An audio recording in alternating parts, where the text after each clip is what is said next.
창세기 6장 14절부터 16절까지 말씀 봅니다.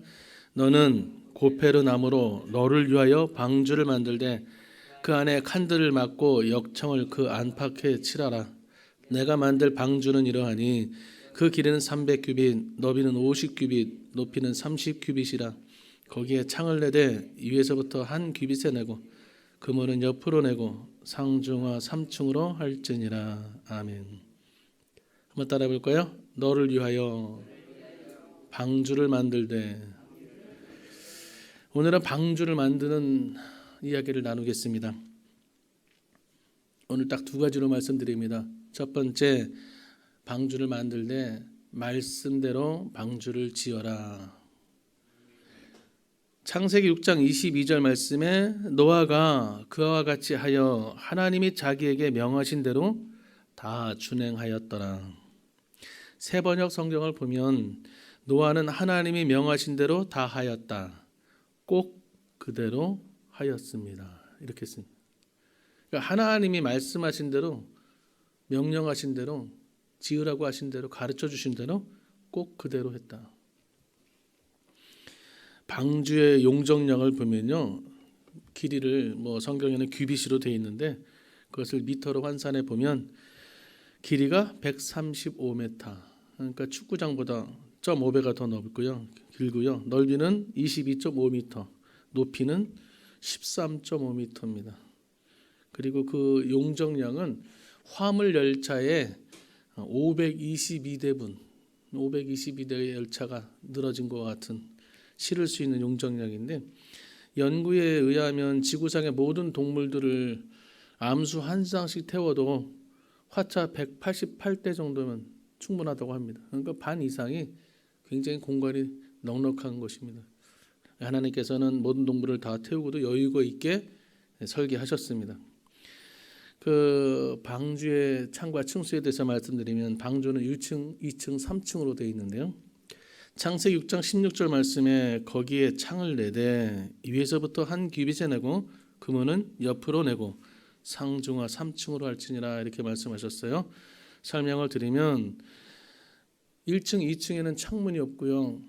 3층 맨 꼭대기 위에 창문이 있는데 그 한 규빗 45cm, 그러니까 별로 크지 않은 작은 창인데 창이 하나 있고 옆으로 문이 하나 있습니다. 그래서 사람들은 하늘만 바라볼 수밖에 없었습니다. 거기에서 유일하게 빛이 나서 서로 얼굴을 보고 생활할 수 있었겠죠. 그러나 굉장히 어두컴컴했을 것 같습니다. 창문이 사람 눈높이에 맞춰 있었다면 어땠을까요? 하나님이 설계를 할 때, 야, 창문을 위에다 두지 말고 위에다 두고도 옆으로 창문을 많이 만들어라. 그래가지고 창문을 옆에다가 막 큰 몇 메터짜리 창문을 만들었다면 무엇이 보였을까요? 대홍수로 무수한 사람이 죽어가는 모습이 다 보였을 것입니다. 어마어마한 풍랑과 파도, 그 시커먼 파도, 출렁이는 파도, 사람들이 빠져 죽고 난리치는 그 모습을 다 생생하게 보았을 것입니다. 제가 그 세월호 당시에 몽골에서 선교 사역을 하고 있었을 텐데 뉴스를 보고 알았어요. 몽골은 뉴스 텔레비전 중계가 되지 않기 때문에 한국이 나중에 녹화된 것을 보았는데 뉴스를 보고 큰 충격을 받아서 잠을 못 잤습니다. 며칠을 못 잤습니다. 아이들 모습에, 그 아이들이 그 창가를 내다보면서 살려달라고 애원하는 그런 모습, 말씀을 준비하면서 그때가 생각났습니다. 하나님께서 다 미리 아시고 노아의 가족들을 공포에 떨지 않게 하기 위해서, 충격받지 않기 위해서, 그러나 불쌍하다 하더라도 하나님은 심판은 준행하셨습니다. 그래서 우리가 세상 사람들을 볼 때 불쌍히 봐야 됩니다. 불쌍히 봐야 됩니다. 예수님 모르는 사람, 예수님 몰라서 그렇지 예수님 알게 되면 좋은 사람 될 텐데, 고집불통이 아니고 착하고 선한 사람 될 수 있는데, 회개하고 주님 만나면 정말 선한 사람 될 수 있는데 다 예수님 못 만나가지고 저렇게 살인을 저지르고 사람을 사기를 치고 강도질을 하는 것입니다. 다 물에 빠져 죽을 사람들입니다. 심판받으면 다 살려달라고 애원하고 죽을 사람들입니다. 교도관 얘기들 들어보면 사형 집행하시는 분들이 우리나라는 사형 집행한 지 않은 지가 수십 년이 됐지만 흉악 무도한 사람도 사형 집행 현장에 나오면 그 눈망울이 어린 양처럼 돌아온다는. 그럼에도 불구하고 지은 죄 때문에 사형 집행해야 됩니다. 나중에 성경을 받고 전도를 받아서 예수 믿고 구원을 받아서도 사형 집행을 합니다. 그러나 우리 하나님께서는 예수 믿고 구원받은 분들에 대해서는 죄를 묻지 않으십니다. 그럼에도 불구하고 끝까지 예수님을 부인하고 전도를 거부하고 하나님의 부르심에 배역하는 분들은 어쩔 수 없이 홍수 때 심판 때 물에 빠져 참혹하게 죽는 그런 영혼들이기 때문에 저와 여러분은 끝까지 전도해야 되고 포기하지 말아야 되고 또 그들을 불쌍히 여겨야 됩니다. 그래서 그런 상황을 막으려고 하나님께서 높은 곳에 창문을 두셨다.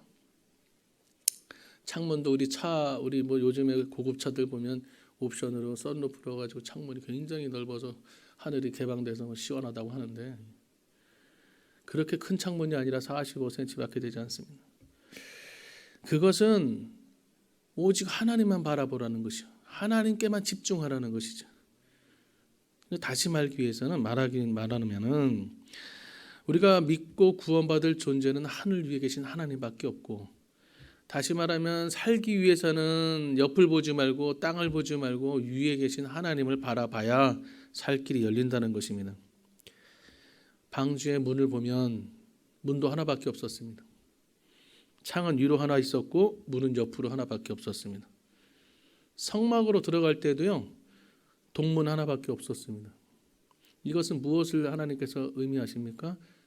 오직 예수, 오직 말씀, 오직 기도, 오직 예수 그리스도 외에는 구원의 문이 하나 이상 없다. 예수님은 한 분이고 두 분도 아니고 이만희는 자기가 보혜사라고 하는데 영생을 한다고 해놓고 감옥 가니까 내 나이가 많아서 이제 죽을 나이가 얼마 남았고 날씨가 추워지고 건강이 악화되고 어쩌고저쩌고 해서 보석으로 풀려났는데 그 코로나19로 인해서 신천지가 공경에 빠지고 그 실체가 드러나고 많은 사람들이 보혜사가 아니고 인간에 불과하거나 정말 치매 걸린 노인보다 못한 정말 악랄한 자기 배를 채우기 위한 그런 교주구나 다 알았음에도 불구하고 현재 이만희는 다시 돌아갔고 정광훈 목사님 아직 감옥에 있고 이만희 그 사람 멀쩡하고 신천지는 97%가 아직도 잔류해 있고 3%만 다시 돌아왔다면 3%도 굉장히 큰 영혼 구원이지만 변함이 없습니다. 흔들림이 없습니다.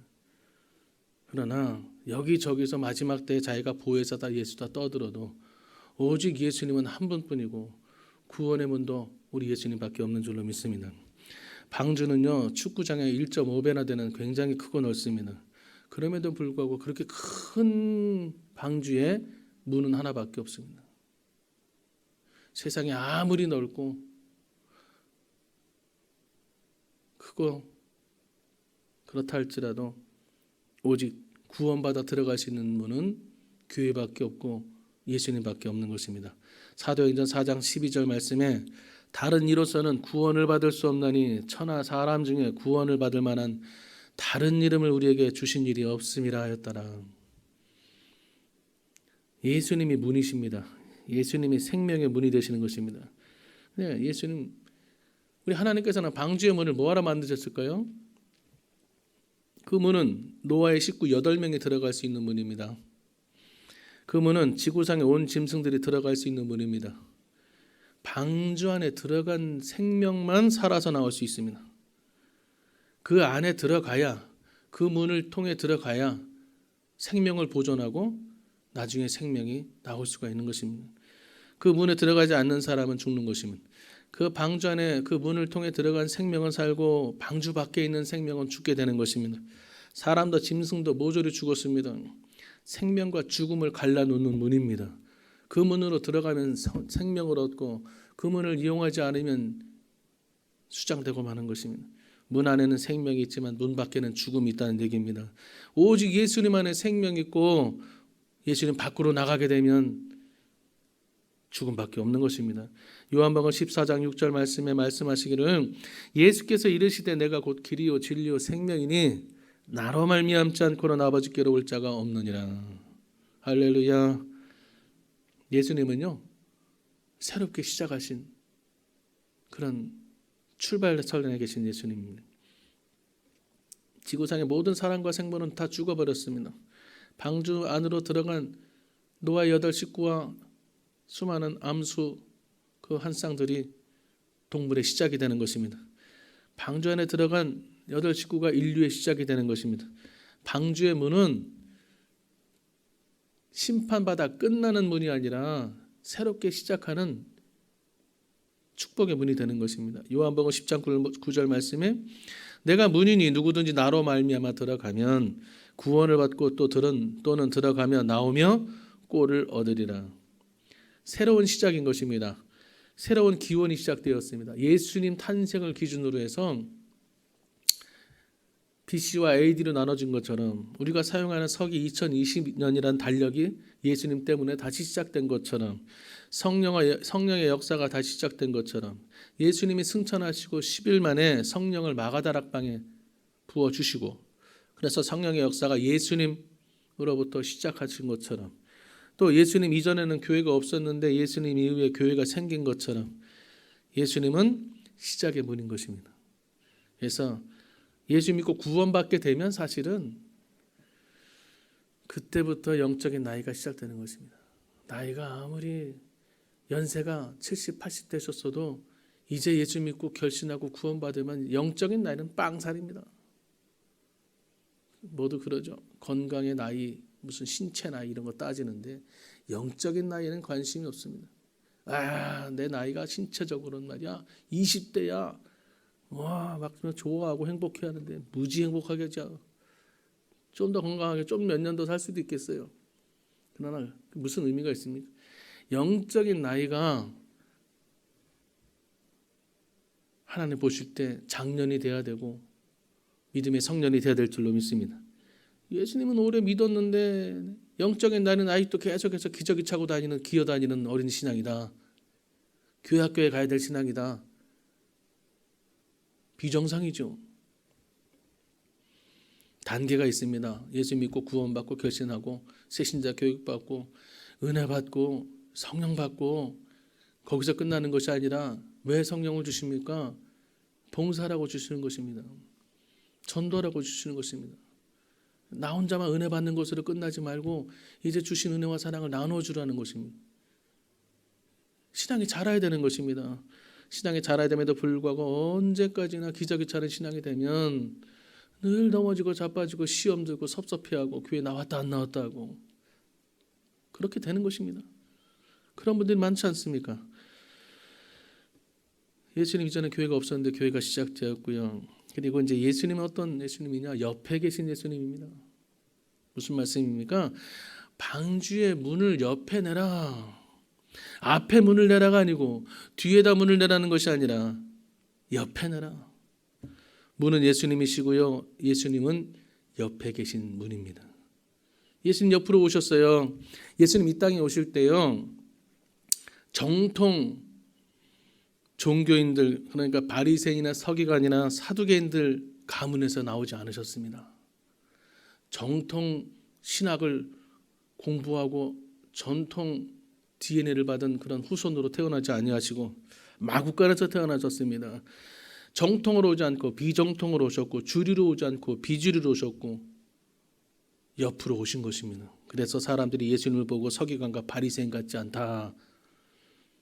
예수님을 더 나아가서 사이비 이단으로 규정하기도 했습니다. 정통이 아니다는 거죠. 예수님 옆으로 오셨습니다. 예수님은 하나님 옆에 계신 분입니다. 스데반이 순교할 때 하늘을 보니 하나님 우편 옆에 누가 있느냐? 예수님이 계시더라. 예수님을 본 것입니다. 방주는 하나님이 구원해 주시는 배가 되는데 예수님은 하나님 옆에서 모든 것들을 함께 동행하시고 역사해 주신 우리 예수님인 것입니다. 그래서 방주 옆에 문을 내라. 엠마오로 가던 제자들에게도 예수님께서 성경에 보면 동행하셨다. 앞에 오신 게 아니라 뒤따라 오신 것이 아니라 옆에 오셨습니다. 우리 예수님은 늘 우리와 함께 하십니다. 늘 우리 곁에 계십니다. 동행해 주시는 줄로 믿습니다. 예수님은 제사장 중에 제사장이요 대제사장 중에 대제사장이 되시는 것입니다. 그럼에도 불구하고 사람들은 가문을 따졌습니다. 혈통을 따졌습니다. 정통을 따졌습니다. 학교 어딜 나왔느냐 따졌습니다.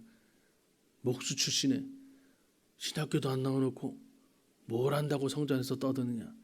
뭘 한다고 네가 회개하라 그러느냐. 네가 뭔데 하나님의 아들이라고 그러느냐. 세상 사람들은 학연 지연을 내세우고 배경을 물었습니다. 어디 출신이냐고 따졌습니다. 그러면서 정말 우리 하나님을, 우리 예수님을 이단 사이비로 비교했습니다. 그래서 결국에는 십자가에 처형하게 된 것입니다. 그럼에도 불구하고 우리 하나님은 우리의 머리 위에 계셔도 우리가 감당할 수 없는데, 앞에 가셔도 뒤꿈치를 따라갈 수 없는, 감당할 수 없는데 우리 옆에 동행해 주셨습니다. 친구처럼 오셨습니다. 방주를 만들 때 성경의 본문처럼 고페르나무로 만들어라. 소나무가 아니고 오동나무가 아니고 고페르나무, 우리가 잘 아는 잣나무입니다. 그 안에 칸들을 막고 역청을 그 안팎에 칠해라. 고페르나무는요, 이 잣나무는 튼튼한 배를 짓기 아주 적합한 나무라고 합니다. 그래서 로마 바티칸에 세워진 성 베드로 성전문도 이 잣나무로 만들었는데 1000년이 지나도 썩지 않는다고 합니다. 그러니까 하나님께서 다 이유가 있어서 잣나무로 만들려고 하는 거죠. 노아가 뭐 잣나무 구하기도 힘든데 그냥 아무 나무나 하겠습니다. 그 나무가 그 나무 아닙니까? 오히려 이게 더 튼튼해 보이는데요. 그렇게 했다면 1년도 못 가서 배가 썩었겠죠. 가라앉았겠죠. 그러니까 하나님 말씀을 지키는 게 이렇게 중요한 것입니다. 하나님 말씀대로 꼭 그대로 했더라. 하나님 말씀대로 지으니 배가 가라앉지 않고 생명을 보존할 수 있는 근원이 되는 것입니다. 그래서 저와 여러분은 어떤 말씀을 주시든 소홀함이 없이 이 정도는 눈 감아주겠지, 이 정도는 생활이 그러니, 모두가 형편이 그러니, 이 정도는 지금 코로나19가 이러니, 다른 사람들도 지금 다 저렇게 하니 나도 뭐 이 정도까지 하면 되지, 그렇게 할 필요가 있을까? 보조만 맞추자, 적당히 하자, 따라가면 안 됩니다. 내가 할 수 있는 한 최선을 다해서 예배를 드리고 기도를 해야 되는 것입니다. 역청을 방주 안팎에 칠한 이유는 물이 스며들지 못하게 하기 위한 방수 역할을 하기 위한 것인데, 방주에 칠해진 역청은 예수님의 십자가 보혈을 의미하는 것입니다. 역청은 덮는다는 의미가 있는데 하나님의 심판의 진노가 방주에 미치지 못하도록 역청, 예수 그리스도의 보혈을 바르는 것입니다. 예수님의 십자가 보혈을 바르게 되면 우리 하나님의 눈은 어떻습니까? 우리 몽골 사람들이 시력이 좋다고 해요. 그래서 멀리 있는 것도 잘 보는, 세계적으로 눈이 좋다고 하는데 사실 가보니까 또 그렇지도 않아요.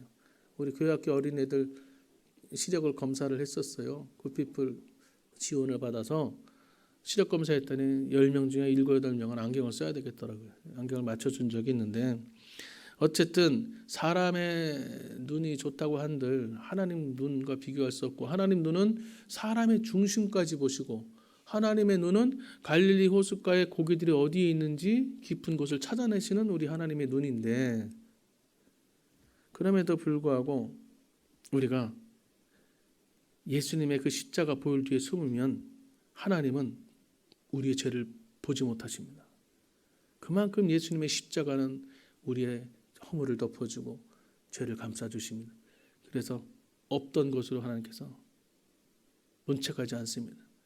그래서 새로운 구원을 받을 수 있는, 하나님을 아버지라 부를 수 있는 자격과 은혜를 주시게 되는 것인데, 오늘 역청이 그 역할을 감당하고 상징하게 되는 것입니다. 방주가 엄청난 폭우와 심한 풍랑에도 1년 동안 껐다가지 않았습니다. 물이 한 방울도 새지 않았습니다.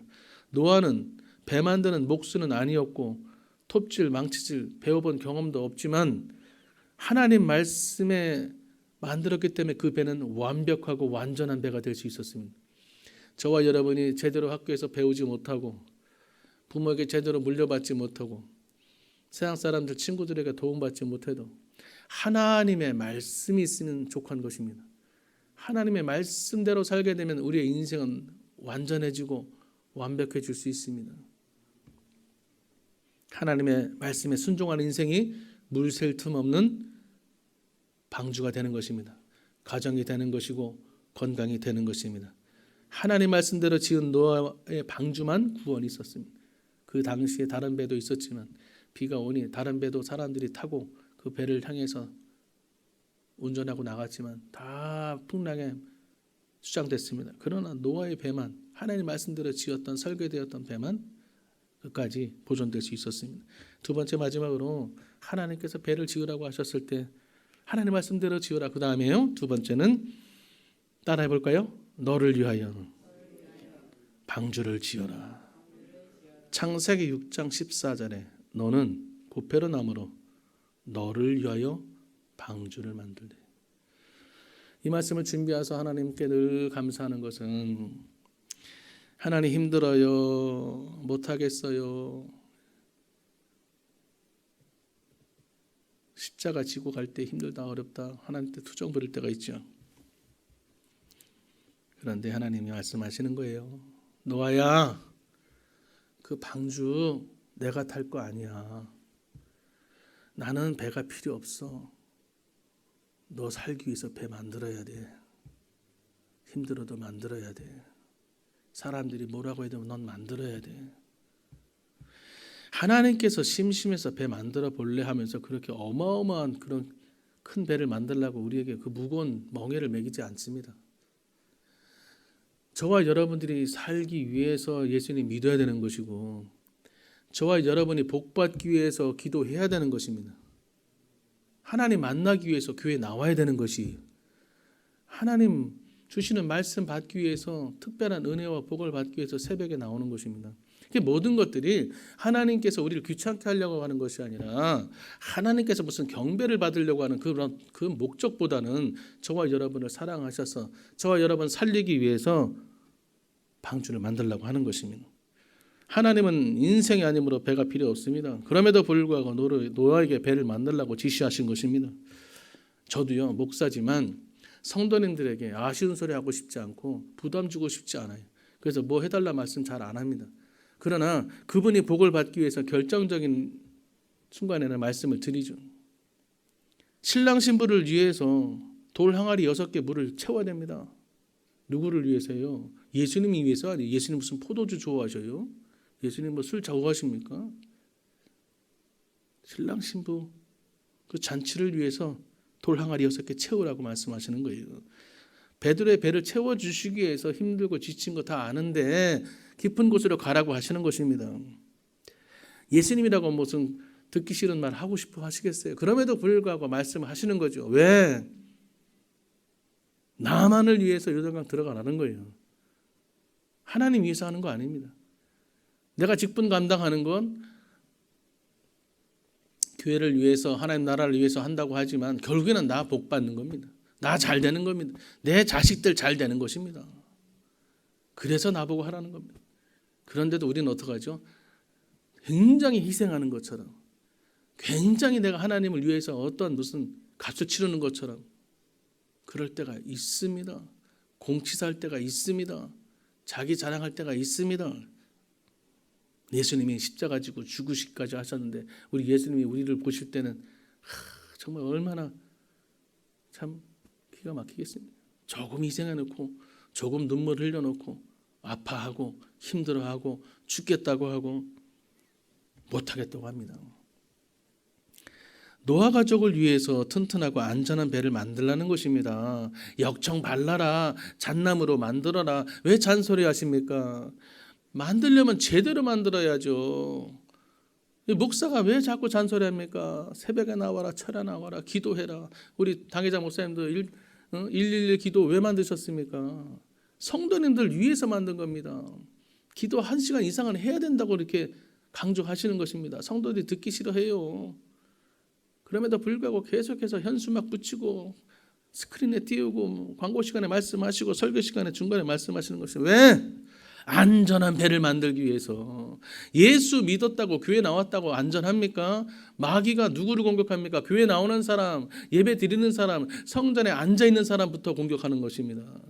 안심할 수가 없어요. 안전할 수가 없어요. 코로나19 보세요. 마지막 때까지 예수님 믿는 사람이 공격 대상입니다. 절간에 있는 중들이 공격 대상 아니에요. 자동적으로 저 사람들 엘리베이터 타고 지옥으로 내려가는 사람들인데 마귀가 건들 필요 없습니다. 예수님 오실 날에 임박한 이때 시간 낭비하지 않습니다. 예수 믿는 사람, 방주 안에 들어와 있는 사람, 예배 드리고 있는 가운데 걱정과 근심을 넣어줍니다. 그리고 서로 다투게 합니다. 오해하게 합니다. 불협화음하게 합니다. 교회 무너뜨리게 합니다. 가정을 쓰러뜨립니다. 신앙을 망가뜨리게 되는 것입니다. 그래서 우리 예수님께서 말씀하시는 것입니다. 하나님께서 말씀하시는 것을 까다롭게 만들어라. 오랫동안 만들어라. 순식간에 그냥 서삼촌 벌초하듯이 대충 만들고 시간이 없어. 야 하루 만에 만들어. 일주일 안에 해서 완성해. 그것이 아니라 120년이라는 기간을 충분히 주면서 점검하고 꼼꼼하게 까다롭게 오랫동안 자세하게 만들라는 것입니다. 방주는 왜 잘 만들어야 돼요? 내가 탈 것입니다. 잘 들으세요. 모든 일은 예수 그리스도께 대하듯 해야 되는 것입니다. 제가 군대에 있을 때 우리 중대장 하신 말씀, 내가 너희들하고 일을 해보면 내가 너희들의 인간성까지 알 수 있다. 작업을 같이 해보면 삽질을 하든 곡괭이질을 하든 망치질을 하든 돌을 나르든 해보면 이 사람이 성실한 사람이 꼼꼼한 사람이 이 사람 대충 하는구나. 열심히 하다가 갑자기 중대장이 없으니까 담배 피고 누워서 자고 있네. 이 사람은 사람 있을 때만 일하는 사람이구나. 일을 해보면 다 알 수 있어요. 그러나 성경은 뭐라고 합니까? 모든 일에 예수 그리스도께 대하더라. 교회 일만 열심히 하는 게 아니에요. 가정 일도 열심히 해야 돼요. 세상 일도 열심히 해야 돼요. 목사에게만 그렇게 충성하는 모습 보이는 게 아니에요. 직장 상사에도 열심히 일하는 모습을 보여야 돼요. 자녀들에게조차도 성실하게 살아가는 모습을 보여드려야 되는 것입니다. 모든 일에 최선을 다하는 것. 그래서 방주는 내가 탈 것이므로 최선을 다해서 만들어야 내가 살고 우리 가족도 사는 것입니다. 여기 방주는요 히브리어로 테바하라고 되어 있는 그 뜻은 상자 혹은 궤라는 것입니다.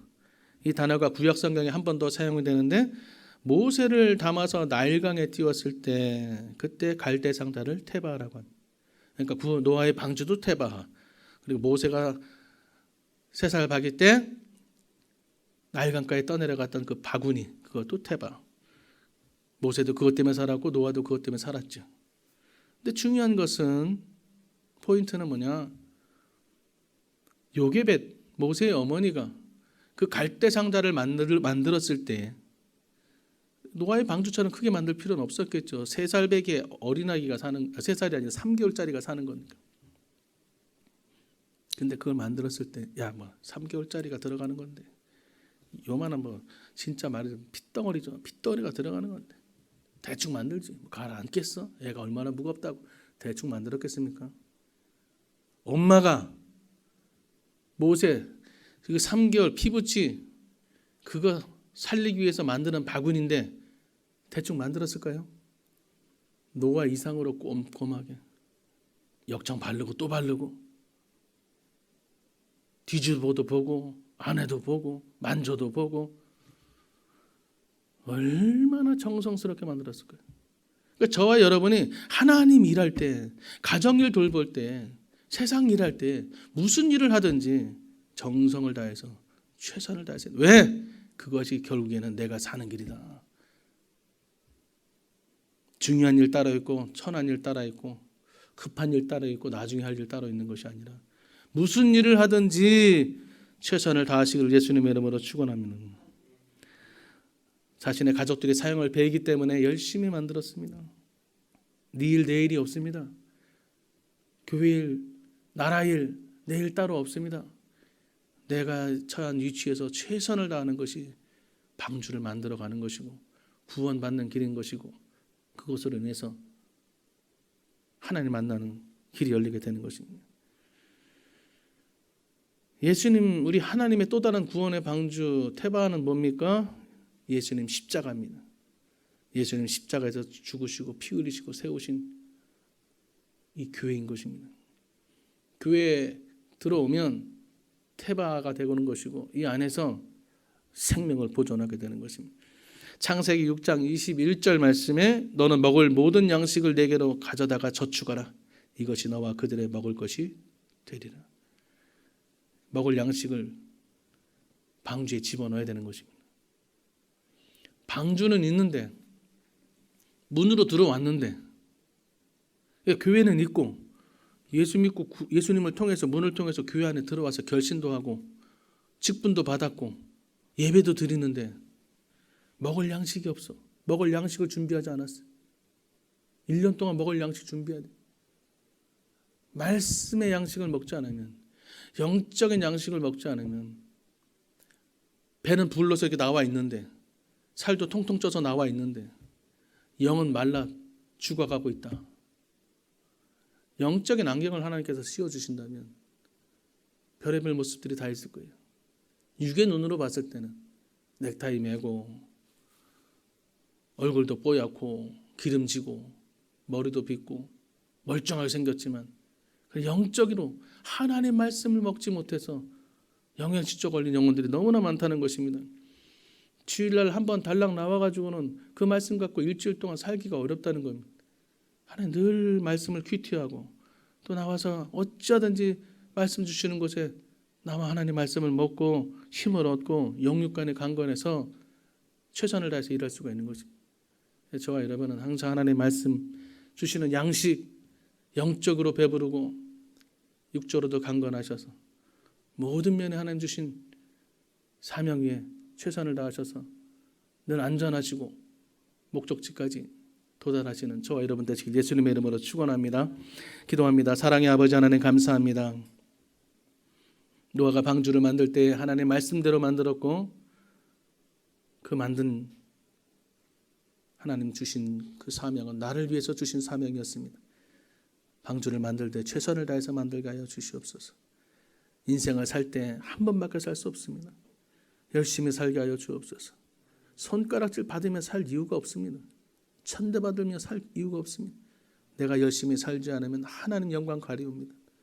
하나님이 보고 계시고 사람들도 우리 모습을 지켜보고 있습니다. 부끄럽지 않은 모습으로 어느 곳에 위치하든 누구를 만나든 예수 그리스도를 대하든 정성껏 최선을 다해서 살아갈 수 있도록 우리 처해 있는 위치에서 하나님의 영광을 나타낼 수 있도록 오늘 하루도 열심히 살게 하시고 승리하게 하여 주옵소서. 예수님의 이름으로 기도합니다. 아멘.